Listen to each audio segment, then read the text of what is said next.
Hello.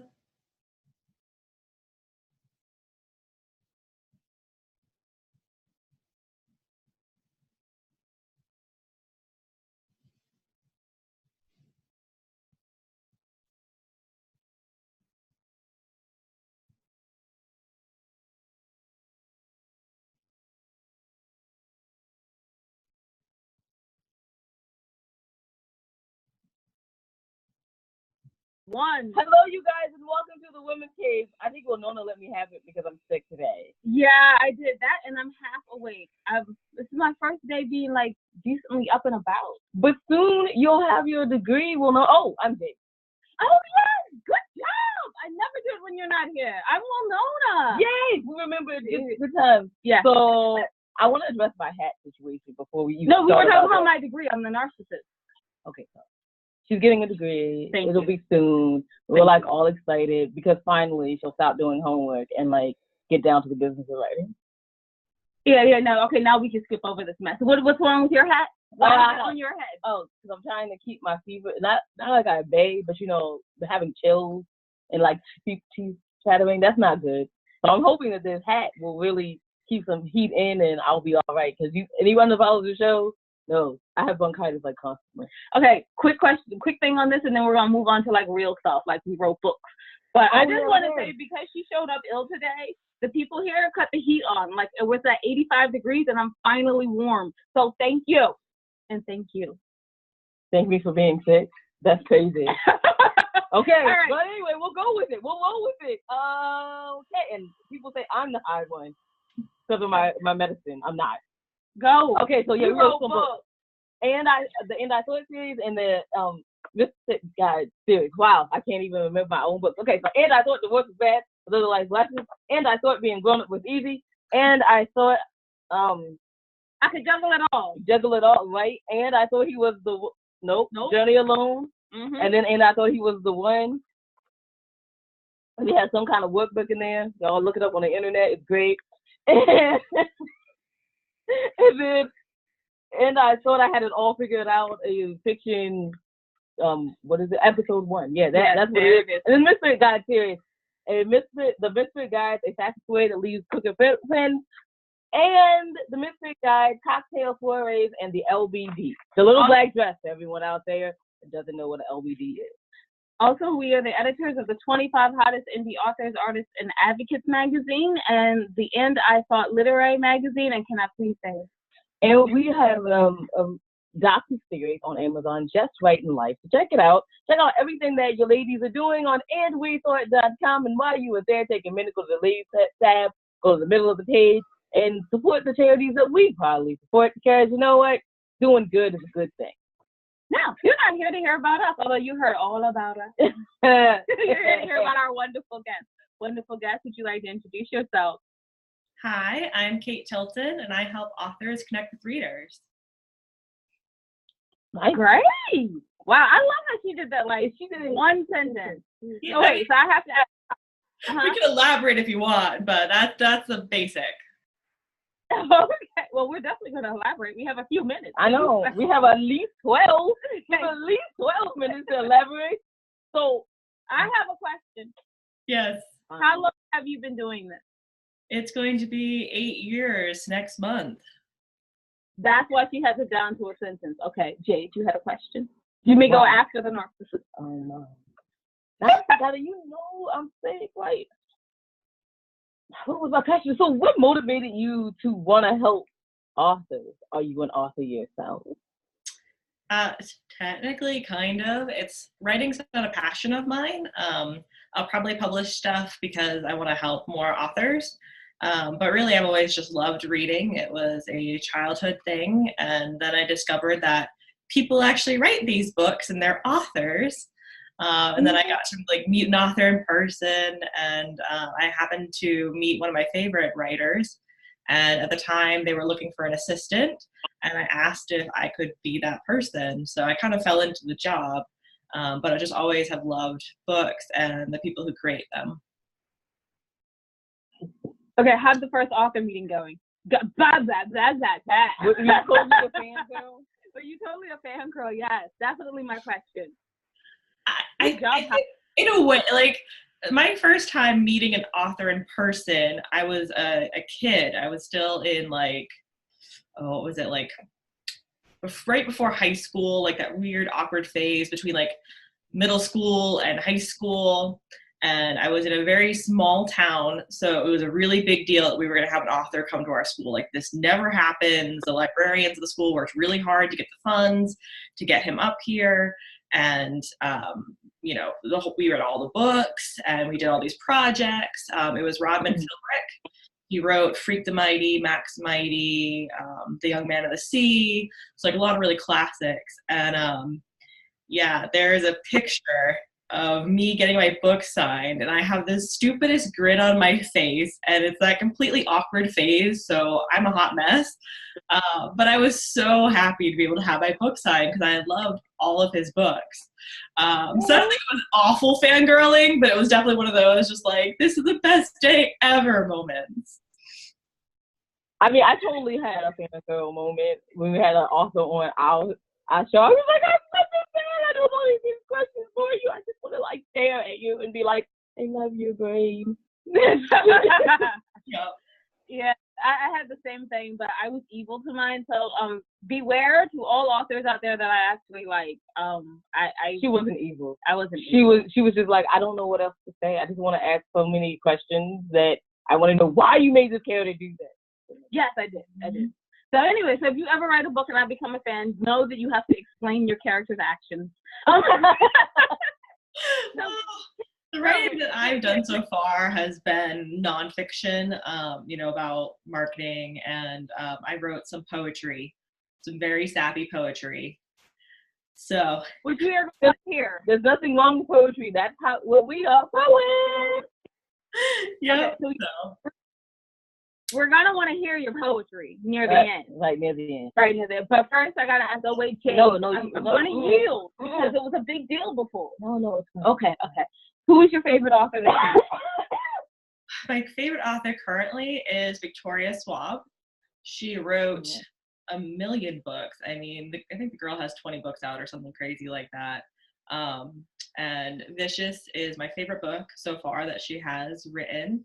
It is just wonderful. I just reread it and I still am in love with it. So yeah, she's great. Met her many times in person, and she is just as wonderful in person as she is online. So go read her books.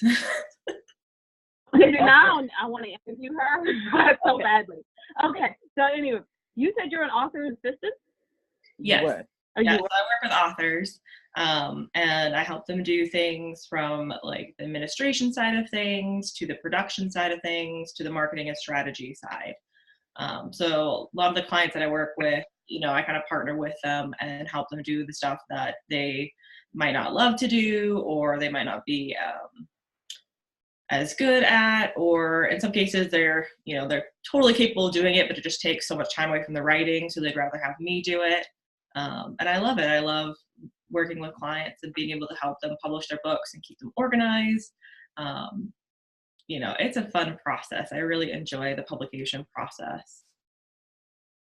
So what would you say to an author that was just getting started? What would you say are some of the top 5 things that they should really do? So if you are just getting started, I would definitely do research into who you're writing this book for. You'll hear that a lot. People say, find your target audience. And the way you do that is by looking at books that are similar to what you're writing and see what those authors are doing, see where their audience exists. So they're on all these social media platforms. Are they getting success there? Your audience is probably there. If they're, doing more in-person events, that's probably where your audience is. So you can really, that's one of the cool things about being an author is you have a lot of very easy ways to do that kind of market research, because you can look on Amazon or any book retailer and find similar products to start your research. So I think that's the first thing that a lot of authors don't consider before they start. They just read articles and say like, oh, Instagram's the biggest thing, I got to start there. And Instagram might not be the best option for you depending on who's reading your books.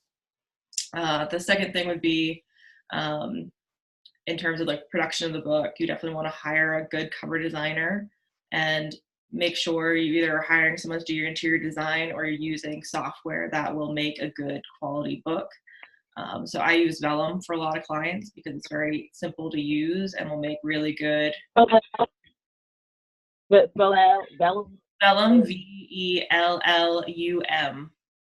So the website, I believe, is vellum.pub, and it's easy. You can download the software for free to try it out, and then you can either pay for per export of the book or just pay for the package.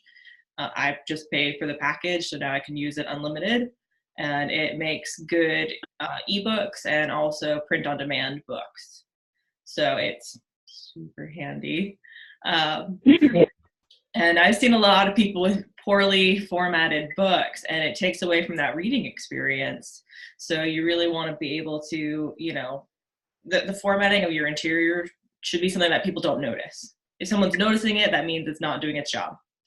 And then third, I would say you want to set up some kind of author website. You want to have a home base that is yours. I think social media is a great way to kind of connect with people, but social media is not your own property. You know, social media is something that if, you know, Twitter decides, hey, we're going to shut down, like you're out of luck. And there's something you can do about it. So instead of focusing on like building large social media platforms, you should be focused on building your own platform.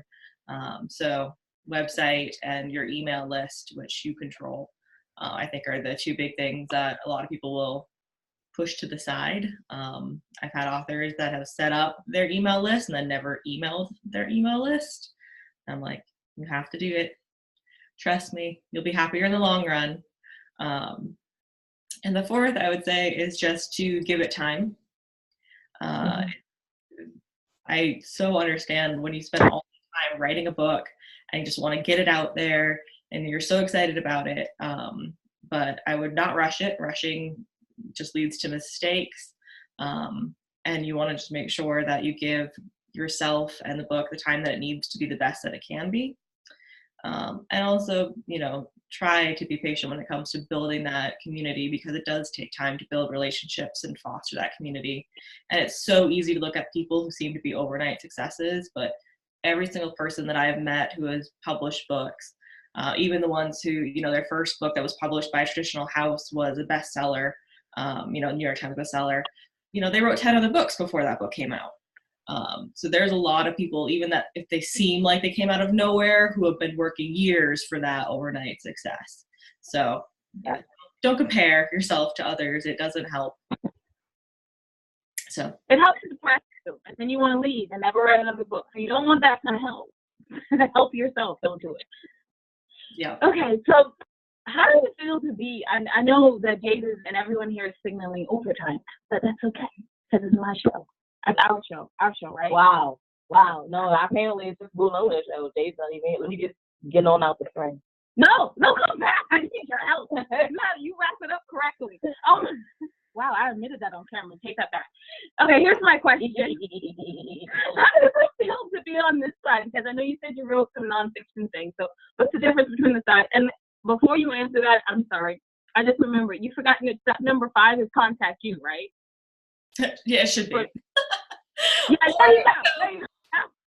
Do research. Like there's so many wonderful books out there. I think one of the big things I see authors struggle with is actually the mindset of things, because it can get really depressing. You know, you look at things like, oh, you know, Amazon's having this issue, or oh, I got a bad review, and it can be really disheartening. So finding like why you're passionate about what you're doing, write it down, and when you have those bad days, go read it. Is super helpful. And I say that because I struggle with the same, you know, like you have good days and you have bad days. And on those bad days, you have to remember like why I do what I do and why I love what I do. Even when, you know, like you're sick. When you're sick, things are not great. But, you know better. And that's what you look forward to. So it is kind of a constant reminder. But yeah, that'd be probably number 5 is do your research and enjoy. Oh, and my question about how is it being on this side of the administrators, and then you've also written some stuff to be on the writer side? What are the differences? And that's my last question here. Yeah. So in my case, the only thing that I've written that has been published so far was in kind of like an anthology. It was Right. Publisher's Ultimate Resource Guide, which I think I have. Yeah. So She's famous. yeah, so I did basically 2 opening chapters for this. So like on my side, I'm not really like, I don't get paid when people buy this book, which is fine. So it's a little bit different. Currently, I'm in that stage where I'm like, you really need to write your own book and publish it, and that's terrifying. And I'm like, I need an outline. I feel like once I get an outline done, then that will make it a little bit easier for me. I've always found it easier for me to write about a subject if someone says, hey, can you write about this topic? So if I had like an author ask me a question about like, hey, how do I do this on Instagram, or how do I do that research, then I could write that. So I'm currently in that stuck stage of like, I know I need to do this, but I need an outline, and it's a whole blinking cursor thing that is terrifying. So I get it. All right, so this is actually the last question, because she said this is actually the last question. So, where can people find you? And thank you, Jason Honan. What is next? You can find me on katetilton.com. And what is next is hopefully a book. Yay! Love it. We love it. We're going to give you a timeline. So in July, we're going to come back and we're going to interview you. And no pressure, but it'll be about your book. Okay, no pressure. No pressure. All right. Well, thank you so much for joining us today. We really appreciate it. And I'm Jade. And I'm Winona. We are the And I Thought Ladies, and you can check out everything your ladies are doing at www.andwethought.com. Just remember, you guys, that wisdom is all around you. And you're open to finding it and accepting it. So peace and love, you guys, from Winona. And yeah, I'm never getting my nails done again, so I should cut that bit. And Jade, bye-bye.